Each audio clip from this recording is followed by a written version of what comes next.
Hi everybody, welcome to this week's edition of Property Chat. Here we are, just days away from a general election. What's going to happen? Who knows? Stand by.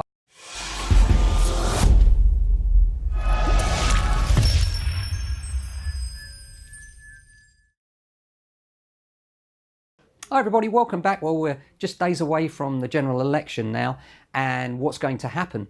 Nobody really knows. All of the polls seem to suggest that we're looking at a slim Tory majority.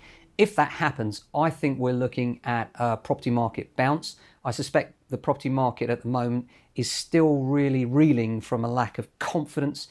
Certainly that's our experience. Having said that, we're seeing a lot more people coming back into the market, and I think those people are thinking what I'm thinking, and that is that post-election, when we have some certainty around who the government is, what their direction is around Brexit, then I think you'll start to see a market recovery. And so it'll be interesting to see what happens this week. I'm no Tory fan particularly. I'm not a particular politician fan. I find a lot of them don't speak the truth, and I find that very frustrating. But having said that, we are where we are, and I suspect that that's the best result that can happen for owners and landlords that are looking for a return in the medium to long term.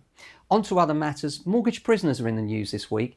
This is where people have a loan and they're stuck with it, and what's happened is the fixed rate has expired, but unfortunately they're no longer in the financial circumstances they were. So the lender is now insisting that they go onto a much higher rate, and they won't transfer them onto a good rate because their financial circumstances aren't the same. I think this is grossly unfair and the government should legislate here, but it's just a frustration, especially when you think that for the rest of us, mortgage rates right now are record lows, which is, I think, another reason really why we're seeing people return to the market generally.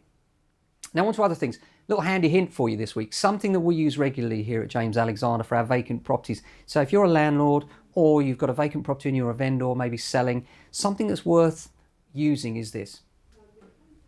It's called a fake TV, and basically what it does, when you've got a vacant property, you just plug it in and it runs on LEDs, very low voltage, very low cost to run.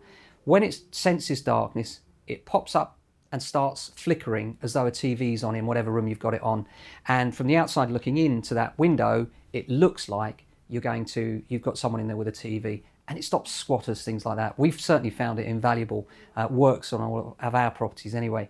Hope that's useful for you. In terms of what happens post-election, I'm really interested to see what goes on there. We'll keep you advised, and the next video post-election, we'll let you know what's going on in our area. So thanks for watching. Hope you've enjoyed this week's video. If you do, please click like and subscribe, and we'll see you next week. Take care.